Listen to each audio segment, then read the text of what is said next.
future, talk radio will actually educate, inspire, and make you think. The future is now. Topics and music that affect your life from Universal Broadcasting Network. Tune in at ubnradio.com.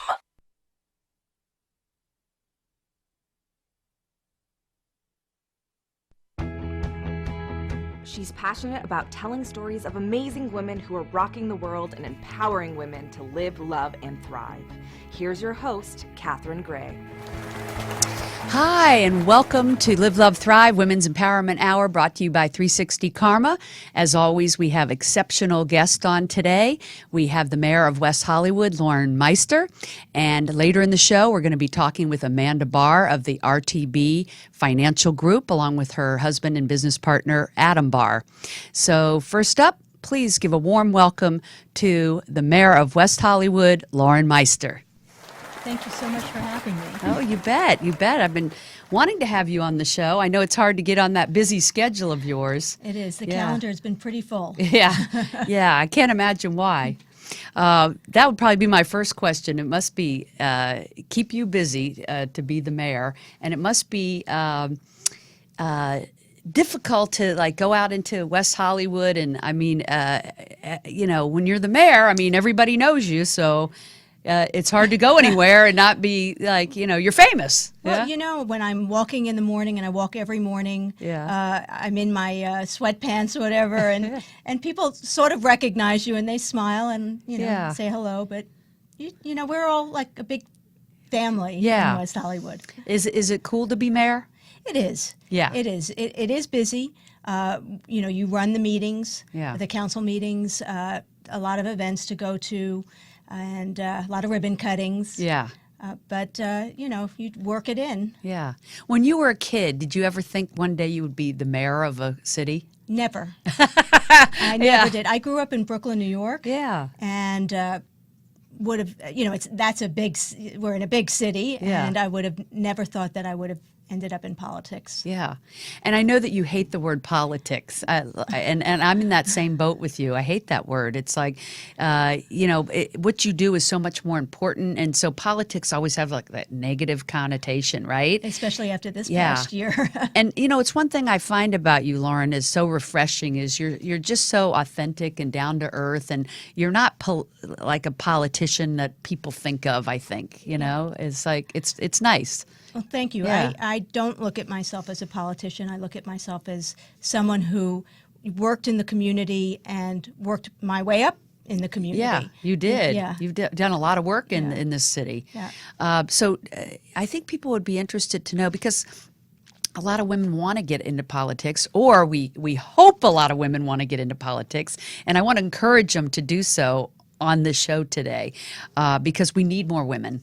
Right. And I don't know any statistics on that, but as far as how many women are mayors in the country, do you have a percentage on that? I don't, but it's definitely a very small it's percentage. Small. Yeah, it's too small. I think people need to start at the local level, and you need to start with your own community, with your neighborhood.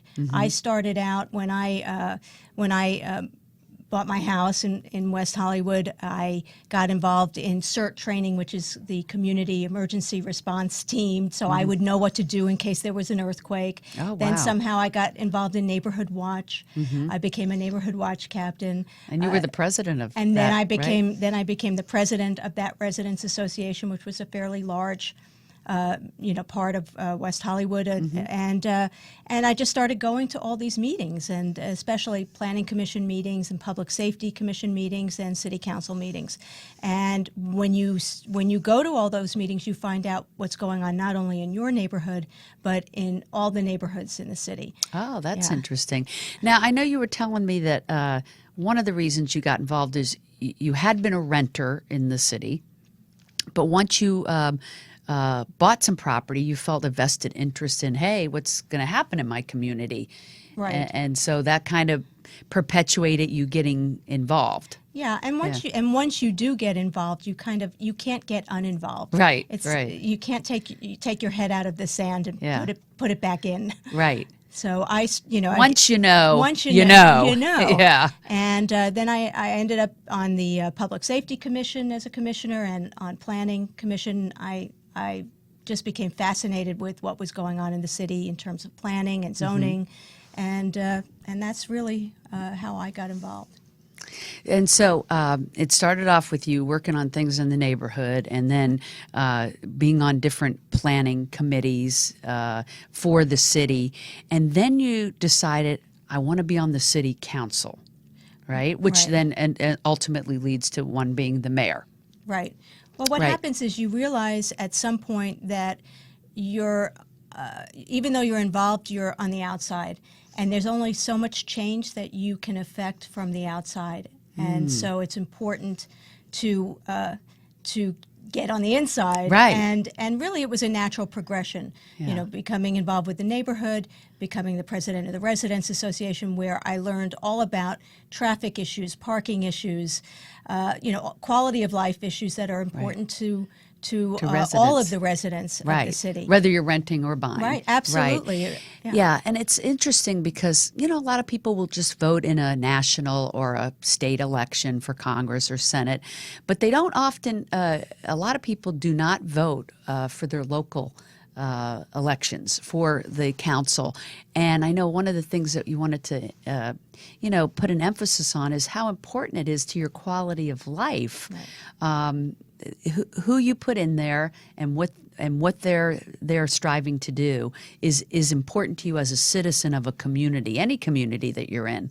Absolutely. Right? Yeah, I think we only have 25% of registered voters that vote in our local elections. That's amazing, isn't it? And for a city that's known to be progressive, you would expect that residents would be more involved than that.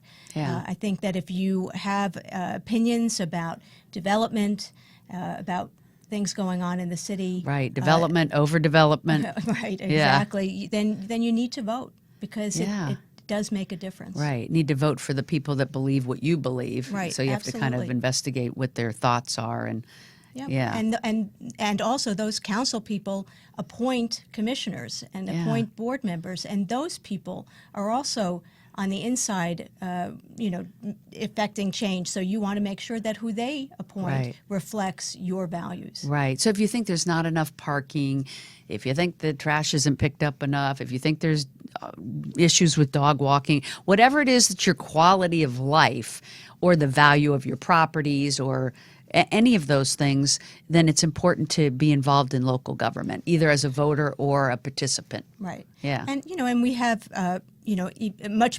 much bigger issues as well that are regional issues that we share, such as the homeless issue, and it's a real problem. It's a problem for everyone, and it's not something that the city of West Hollywood can solve on its own. Right. You It need takes to all be- the various cities. Yeah, you need to be involved with the county. Right. What's that on whole the agenda discussion. for that? What are we doing to try to help the homeless? We have actually a pretty robust program. We recently hired some new outreach teams.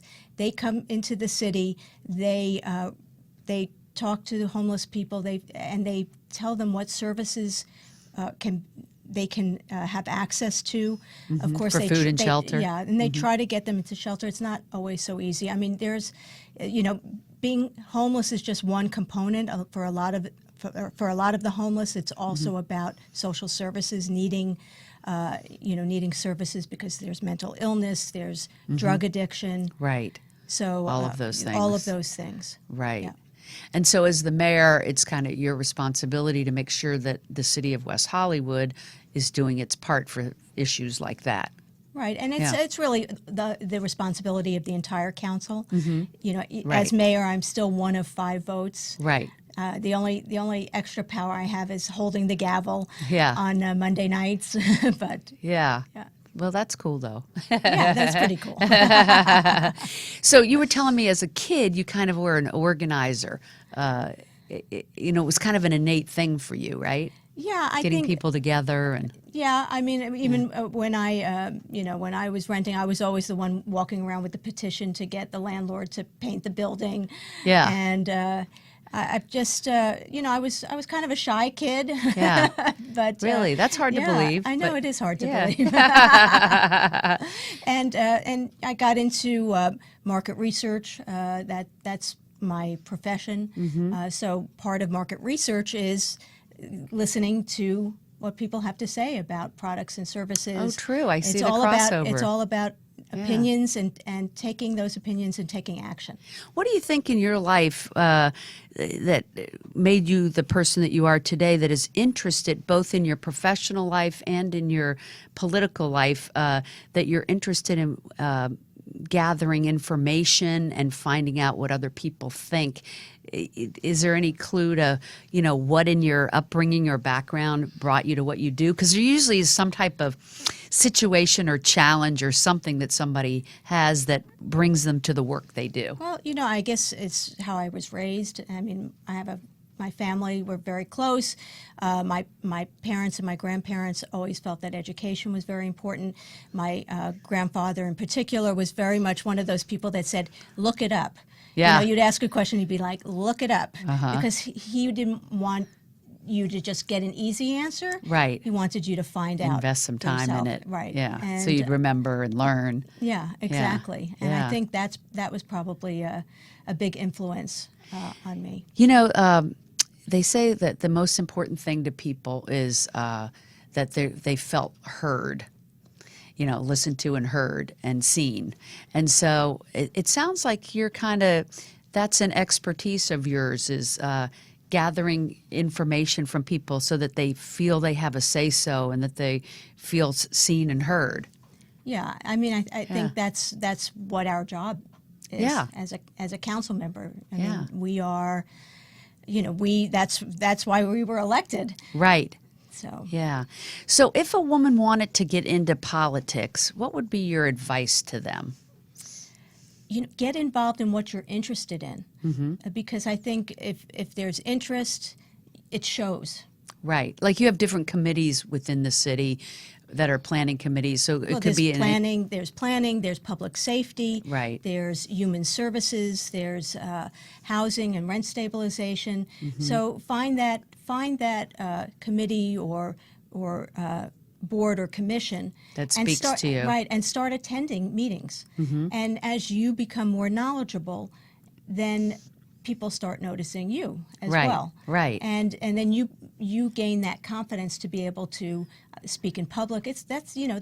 For some people it's natural, but for others it's learned. They say the three greatest fears people have are either public speaking, flying, or snakes, and that everybody has a fear of at least one of those.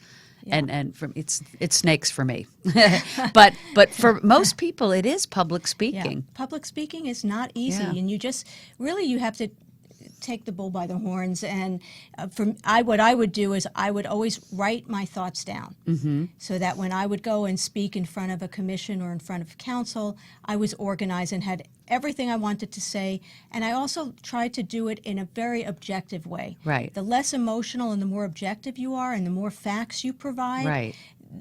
the more you're listened to. The more you state your case. Right. Yeah, that makes sense. And I always think, too, that I think the reason that people are afraid of speaking in public is they care so much about what other people think. I think that's part of it. Because once you get rid of that, then I don't think you have fear about speaking. It's like... No, you do. I'm kidding. I mean, I think it's Well, it helps. I think it's just practice makes perfect. Yeah. I mean, I think if you just Like keep doing anything. it, I'm sure that I'm a better speaker now than I was, Yeah, when you 2 first years started. ago or- Yeah. right, exactly. Right. Exactly. Now, I know you've done some interesting things. You've also already passed something wherein there's a certain amount of time that people can serve on the council, right? Term limits, yes. Term limits, yeah. and there weren't any. So some people served for 30 years. It just never got shaken up, and Right. and I think that's really good that you perpetuated that change, because it seems like it needs new blood, new ideas every now and then, right? Yeah, I was Yeah. the chair of that committee, and the great thing was walking the whole city. We must have done it at least 2 or 3, 3 or 4 times, Yeah. and talking to people, and you'd be surprised how many people really felt strongly about that, and obviously it passed Right. by a strong margin. So And so that's important that you go out and hear what the residents have to say. I mean, I think that's what makes you a good leader, is that you do things like that to find out what's important to them. Right. Yeah. right. So what are you thinking of the future for you? Are you I mean, is there a possibility that you would look at something beyond the city? Well, there's always that possibility, but for Yeah. me right now, I'm happy being a council member for our city. Again, it was a natural progression. I went from neighborhood leader to a board member to a commissioner, Yeah. and You didn't and you was- didn't win the first time No, I actually ran. I ran for the council. I mean, yeah, exactly. I ran 3 times, and Three it was times. 3 times the charm. wow. And And a I- lot of people don't know that. They're just like, oh, she's the mayor. So they don't know that you ran 3 times. Right. And it's pretty grueling every time somebody runs. It's very competitive. It's very is. time consuming. It takes a lot of energy. It's no easy deal to run once. And I know most people would get discouraged after the first time, and certainly they would get discouraged after the second time. But you persevered. You were like determined. And I think that perseverance obviously really pays off. Yeah, and it's a little bit of the right time, being in the Yeah. right time, the right place, in the right Yeah, time. it was time for another woman to be on the Yes. council, and it has been like every industry, pretty much male dominated the council, right? Yes. Yeah. Yeah, it was. And so it's a pretty big deal that we have now you and Lindsay Right. Horvath on the council. So 2 women, that's really a progress. Right. So 40% of the board. Yeah. That's right. So yeah, we're, Anyone we're for making 60? progress. Yeah, don't look at me. But I think that's progress, and Yeah. that it's good. West Hollywood is known to be so leading edge around the country. And I guess around the world, really, by doing things like that, having one of the first female mayors, and now having two females on the city council, and a female mayor currently, and you guys also do a lot of things that are firsts, like that helps other cities in the country determine to do some changes that are out of the box as well. So I don't know if we could cite some of those things, but. Well, we've Yeah. been a leader in terms of LGBT Right. rights and in terms of animal rights. Yeah. And we pride ourselves on being progressive. Right. And so it's good that you take the lead, so that when you all do something, the rest of the country sits up and looks at it, and sometimes follows suit. I'm trying to think. It was the non-gender specific restrooms. Was that first? Yes, That was neutral. first here, right? Right. Yeah. That's right. Wow. So meaning that the restrooms can be used by men or women. It's non-gender specific. Neutral. And it's something that's taking on, steam around the country. Right. The state actually followed us. In Wow. That. Yeah. That's cool. Yeah. Yeah, West Hollywood's a trailblazer. What do you see for West Hollywood growth? I mean, it seems to be bursting at the seams. A lot of people want to be here. It is known to be a very gay community, gay friendly. So a lot of people come, I think, from around the country to be here for that safety factor, especially with the environment the way it is now. What do you think about Jerry Brown signing into law that this is a safe state, a sanctuary state? Yes, and we've been a sanctuary city for many years. Oh, So, okay. yeah, we have an immigrant population. We have Russian population, Russian-speaking community in West Hollywood. It's decreased over the years, but for us, we feel that it's very important to protect people's rights, and we want them to feel welcome in West Hollywood. That's great. So for immigrants, for LGBT, it's a good, safe space, the city of West Hollywood. And We had the first transgender advisory board. oh, wow. And task force. The first So, one in the yeah, country. Yeah. Wow. Are there others now? City of LA recently. I wonder together. how many other cities will be adapting that. But there is probably more of a population here in California of transgender people, so it does make sense. And so, what do you think? What would you like to see for West Hollywood? Is there something that's in your mind, in your vision, that you would like to see for this city? Yeah, I am. One of the reasons I was elected is because there has been a lot of growth and there has been a lot of development, and many of the residents are concerned that we're going to lose what makes us unique. So I Because hope, it is kind of a quaint city, considering it's in the city of West Hollywood. well, City of West we're Hollywood. surrounded by a larger, metropolitan The entity of LA. LA, We have LA, and we were known for many years as a small urban village, and we're kind of losing that with a lot of development. So I'm hoping that we can preserve that and value what we have. We have Route 66 running through, historic Route 66. We have beautiful historic buildings, and even in our parks we have historic properties, and we need to really embrace them and make it part of it. So if you develop, at least make it compatible, make it so that they all work together. So that's my hope. And what's new and exciting that's coming to West Hollywood? Is there anything that we should know about? I heard Fred Siegel's coming. Is it Fred Siegel here? I think they're coming to Sunset. We have a lot of new development that's it was approved years ago and now is happening on La Cienega and Sunset, and so it'll be interesting to see what materializes. Yeah, what materializes. Yeah. Yeah. And they'll be building more parking structures, maybe. They need that, right? We definitely need to continue parking. But look, the sharing economy, Uber and Lyft. That's life changing, isn't it? I know I use that all the time. It's Yeah. like, who could live without it now? Yeah. Pre-Uber, pre-Uber Lyft. It does make such a difference. It does make a difference. Well, this is a wonderful city, and you must be so proud to be mayor of such a cutting edge community. I am. And Thank I you. think it's good things coming. And I'm just happy that we are in this sanctuary state. People outside of this city, they might not understand how important that is to people, or even what that really means.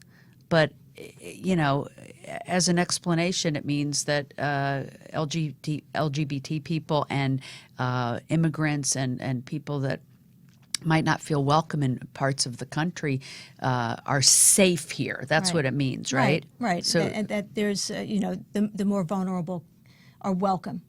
Yes. We're not going to be asking our sheriff's department to be sending people away. Right. Let's put it that way. Right. That's a wanna good way know- to put yeah, it. We want people to know that they're welcome in our city. Yeah. Well, thank you so much for being on, and thank you for representing also just being a strong, smart, awesome female in politics. I know you hate that word, but it's important, and you are an inspiration to young women and other women that want to be getting into politics, and just keep trailblazing. Well, thank you very much. Appreciate Thanks. you having me on. Thank you. All right, we will be right back with Amanda and Adam Barr. Stay tuned. The Live, Love, Thrive radio show is produced by 360karma.com. Are you a 360 Karma woman? If so, spread the word. Be sure to follow us on social media at 360 Karma Women on Facebook, Twitter, and Instagram. Please like us and share us with family and friends. This is the year of the woman, and we are stronger together. The Live, Love, Thrive program is brought to you in part by Honda of downtown Los Angeles, supporting the equality and empowerment of women. And welcome back. We have Amanda and Adam Barr from RTB Financial Group. Welcome. Thank you. Good to have you guys on. I know you were sponsors of our one of our sponsors of our conference, the Live, Love, Thrive conference, which was awesome. Yes. It was amazing. Yeah, thank you. And you two are just two extraordinary people. I'm so happy you've come into my sphere. You help people with their financial planning. But first, I want to talk about, what's your personal story of why you got into this business? Because I find that really fascinating. First, Amanda, I know that you originally grew up in Oklahoma. Correct. Yeah, you were a country girl. I was a country girl. Yeah, Grew it's up hard to with- believe you're so cosmopolitan now. Grew up on a farm with horses and enjoyed it, and I still have a heart for the country. Yeah. And you were enjoying the a city. valedictorian, so smart chick here. Yeah. Yeah. Probably just worked harder than the others. And, it really is that sets people apart usually. They say if you do 10% more than everyone else, you excel 50% more. Yeah. Yeah, it's really true. And then also interesting, I think it was in high school, you said you did the polo team? I was actually So- in our collegiate horse- team. I was at Oklahoma State University, and I actually played horseback polo. My grandma said, "How do you get the horses in the water?" Say, wait. That's funny. So that's a cool profession and Yeah. very unusual. Is that like popular in Oklahoma? They had a few Yeah. teams around, and Yeah. they play it. I think it's bigger out here in California Yeah. than in Oklahoma. Right. but But Dallas you were, is- you were trailblazing in Oklahoma. No, you belonged in LA. I did. Yeah. So what brought you to LA? I know you said that, at one point you wanted to be making a difference and you had been working. What was your first job? I graduated in marketing, and right after that I Marketing. came out to California, and I was working in the field, and I was looking at the clock every day, Yeah. and I was going, what am I going to do with my life? Like, Right. I'm not impacting anything. Yeah. Nothing's, empowering about this position. Right. And so I actually went and taught high school. I went back and got a credential to teach a school, and got a position and taught high school for a few years. Yeah. Was that fun? It was amazing. Uh-huh. I really enjoyed it, grew, Right. was able to really make a difference, and seeing those students and what they can do and empower them was Rewarding. invigorating, probably more for me than them. Right. Yeah. And So I that would was- have I would have loved to be in her class. I bet you would have. So let's get to that. I know, right? I know. So you told me that you had met an Israeli girl. She invited you to a party, and lo and behold, it was Adam's party. Right. And that's how you two met. Yep, I showed Yeah. up at his front door. Yeah. Yeah. And so now you two are married and work together Yes. in the financial industry, which is really cool. Yeah.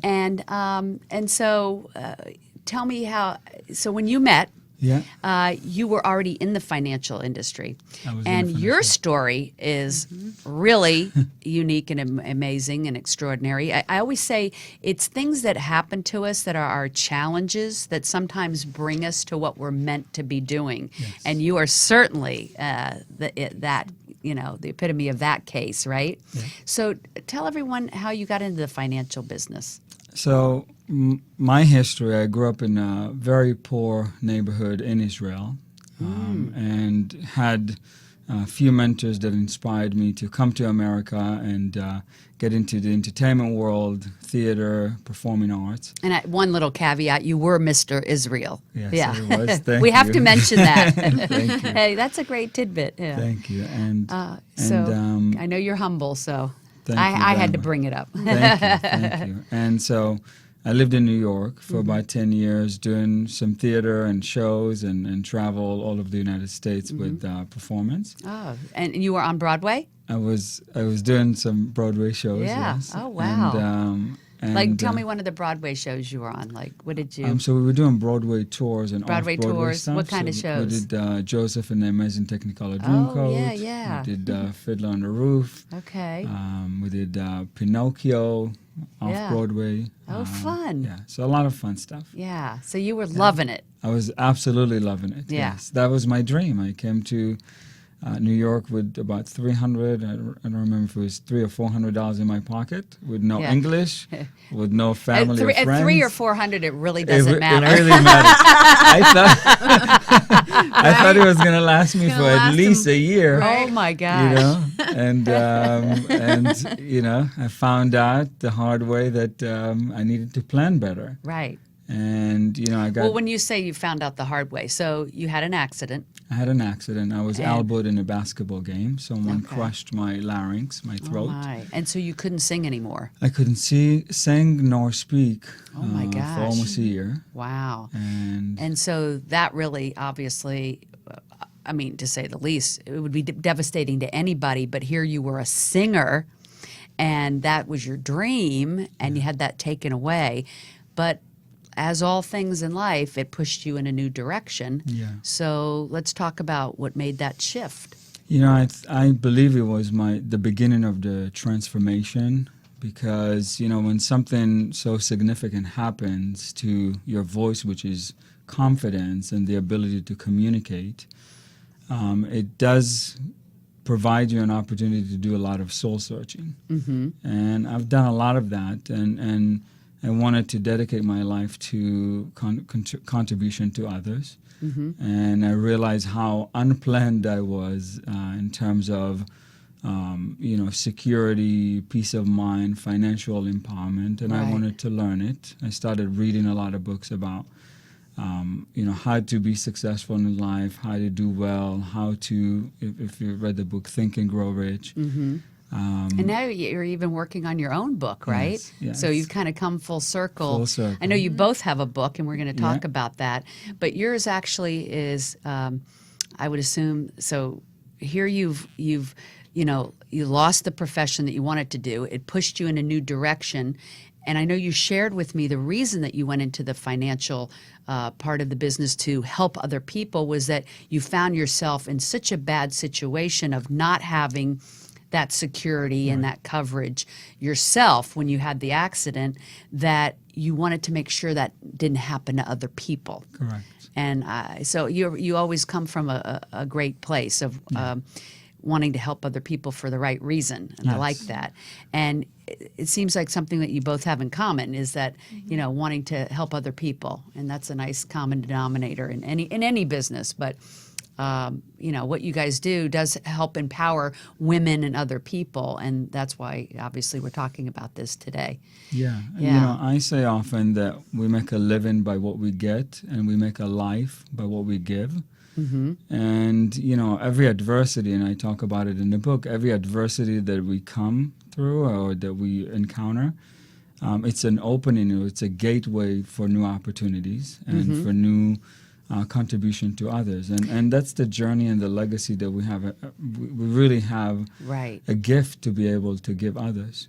Yes, so many people say, oh, this terrible thing happened to me, and they can't see why it happened, that it's trying to push them in a new direction. And it often is all these, most of the time, it's these obstacles that we've had to overcome, whatever they are, physical or otherwise, that really are leading us to what our life purpose is here.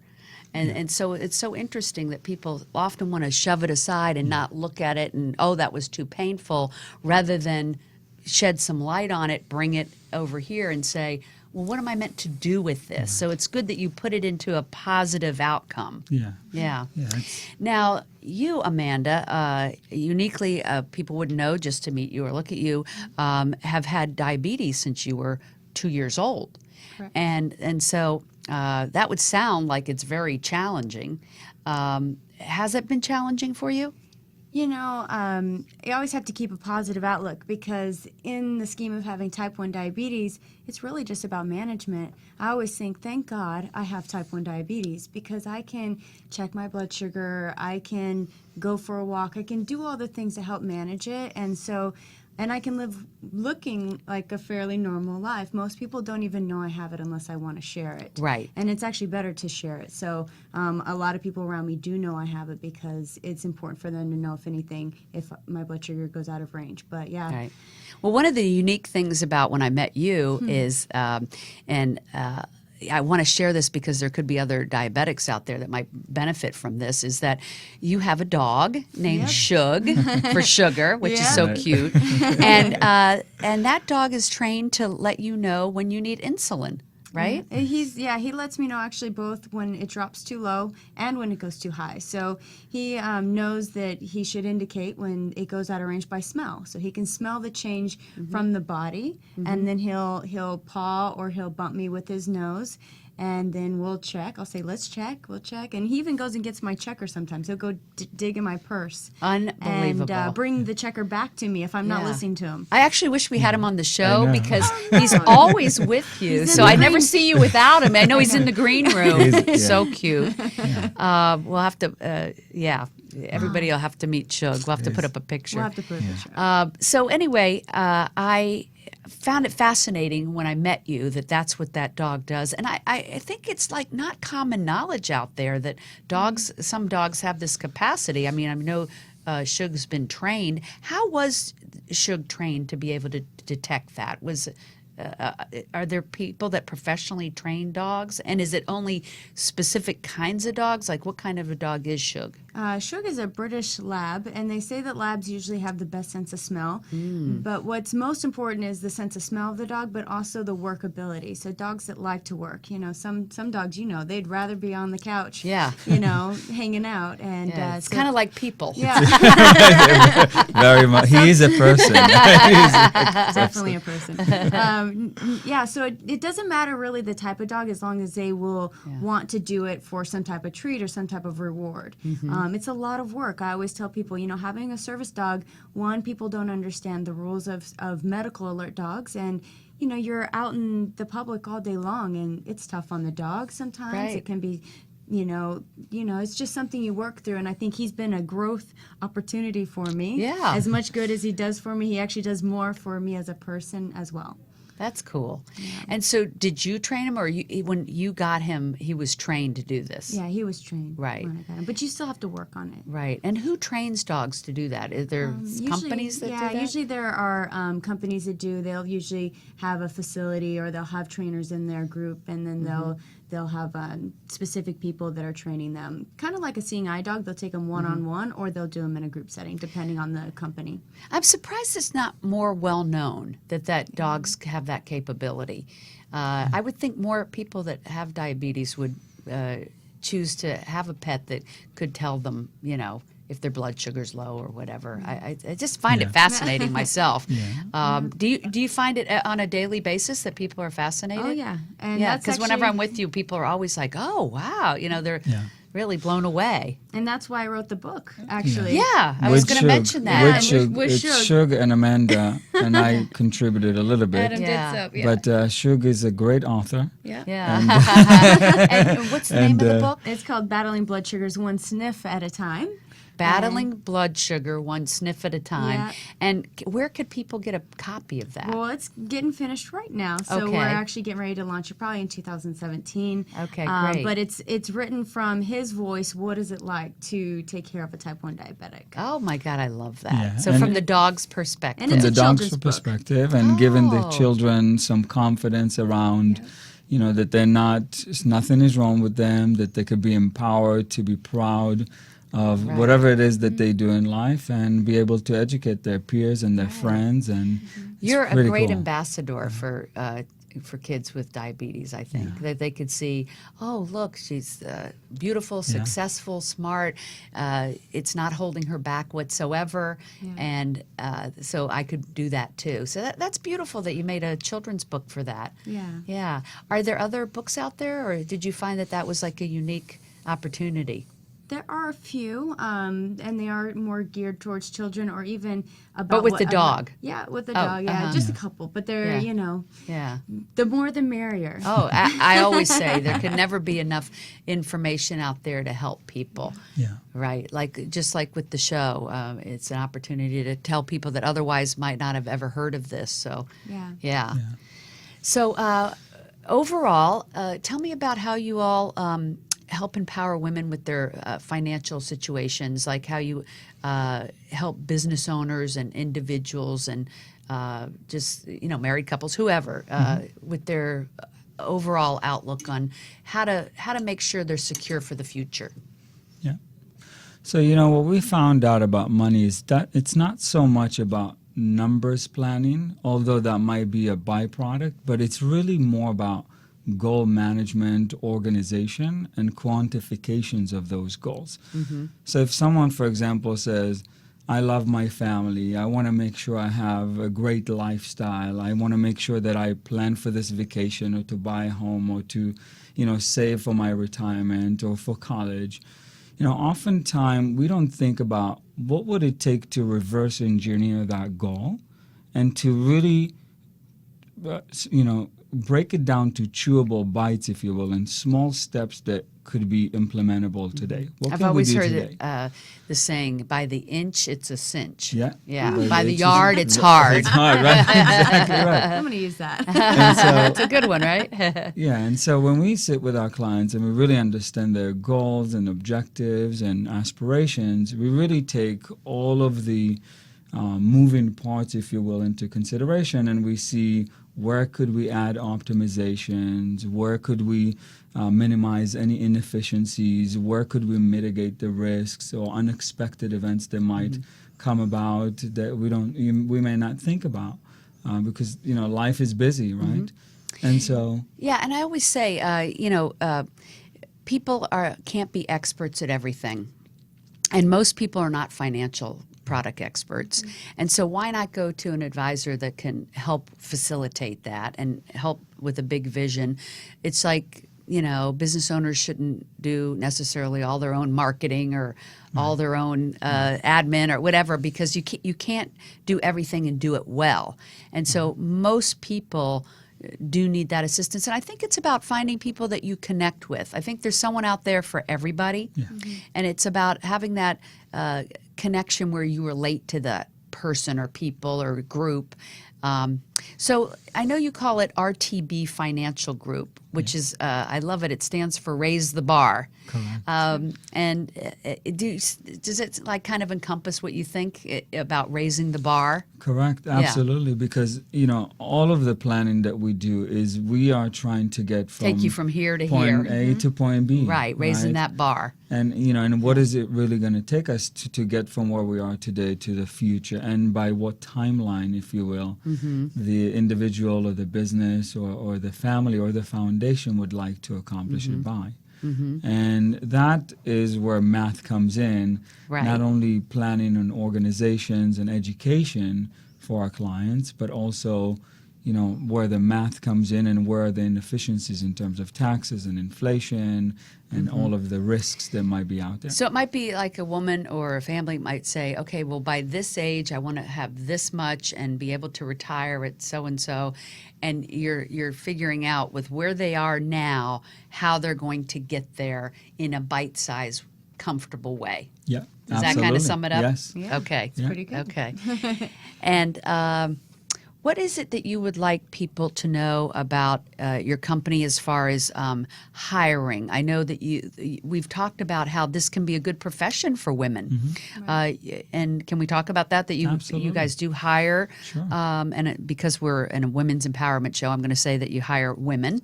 And what kind of opportunities are there? I know you are in charge, Amanda, of recruiting, and that you bring in, people from all different walks of life.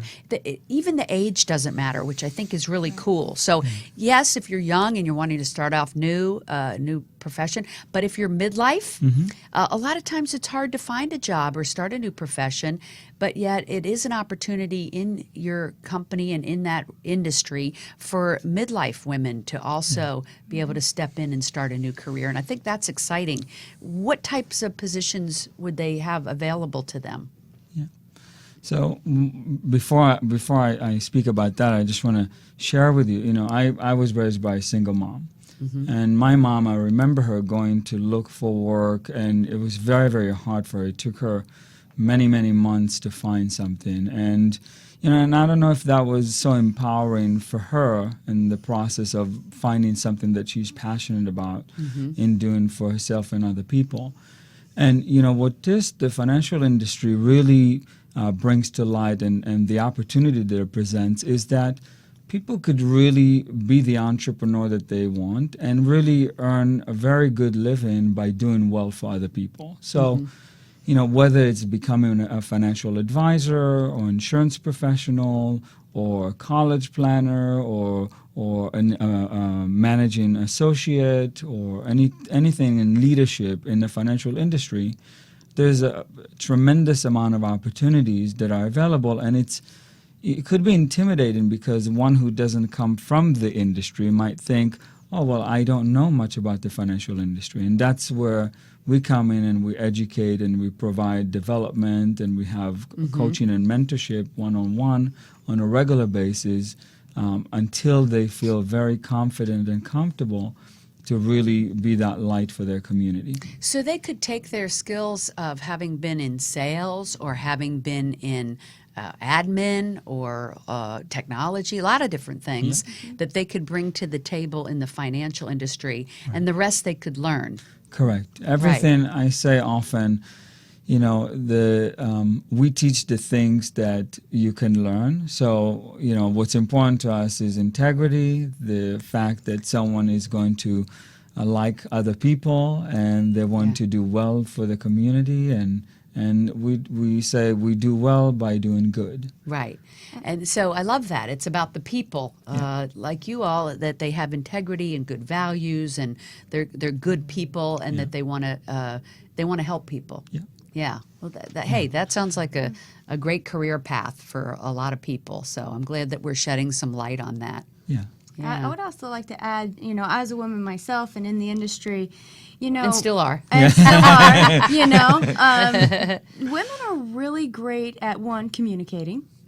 No. Right. Right? Yes. We love to talk. Yeah. And it's really about conversations, and it's really about, you know, Connecting. a love and a passion for people and for seeing change and to being a part. And when you get to sit down with individuals, families, businesses, and business owners, women, in that regard, you get to really love what other people are doing. And you're not only helping them, you get to connect them, you get to help them in other ways even. If you can connect somebody you're working with to somebody else you know, and that might turn out to be something good for them. Right. You go, wow, I'm going beyond. And, you know, I said I always wanted to work in a purposeful position. So when I transitioned from an educational background and teaching, this was a perfect fit. I brought in marketing.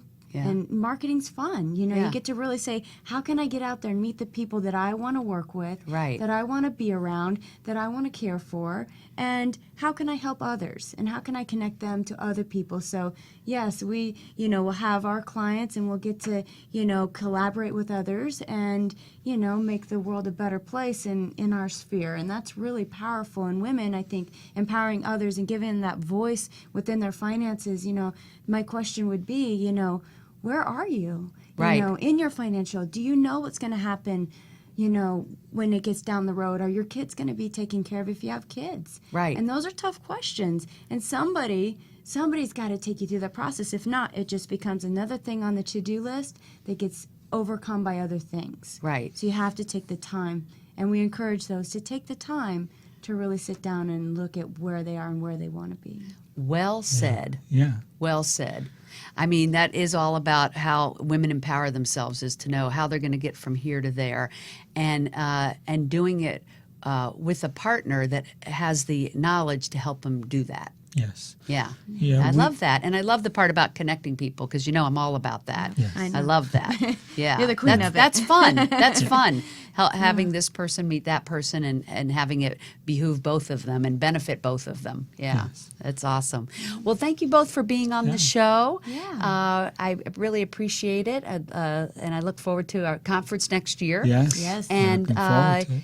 if people want to get a hold of you, we have it up on the screen. Amanda Barr at B Financial Group. rtbfinancialgroup.com. Yeah. So it's up there. So Good job. again, it's Amanda Barr at rtbfinancialgroup.com and Adam A-Bar. Barr. A-Bar. A-Bar. A-Bar. A-Bar. A-Bar at rtbfinancialgroup.com. Yes, thank you. So, really appreciate it, and keep doing the great work that you're doing. Thank you. You're Thank making you. a difference to a lot of people. Thank you. Thank Yeah. you. Appreciate it. And we will see you next week. Tune in here at UBN Wednesdays at noon. And, of course, find us on iHeart and iTunes and YouTube. Thanks so much. Hugs and happiness. Make it a great week. And we are going to close out with a overview of information that we need to give you for RTB Financial Group. Please know that they are an insurance representative of Mass Mutual, registered representative, and offers and of securities through MML Investors Group, and they're a member of Mass Mutual Financial Group out of La Jolla. So Mass Mutual Financial Group is the marketing name for Mass Mutual Life Insurance Company and is affiliated companies and sales representatives out of Springfield, Massachusetts. Local sales agencies are not subsidiaries of Mass Mutual or its affiliated companies. Thank you so much. Make it a great day. The Live, Love, Thrive program is brought to you in part by Honda of downtown Los Angeles, supporting the equality and empowerment of women. The Live, Love, Thrive radio show is produced by 360karma.com. Are you a 360 Karma woman? If so, spread the word. Be sure to follow us on social media at 360 Karma Women on Facebook, Twitter, and Instagram. Please like us and share us with family and friends. This is the year of the woman, and we are stronger together.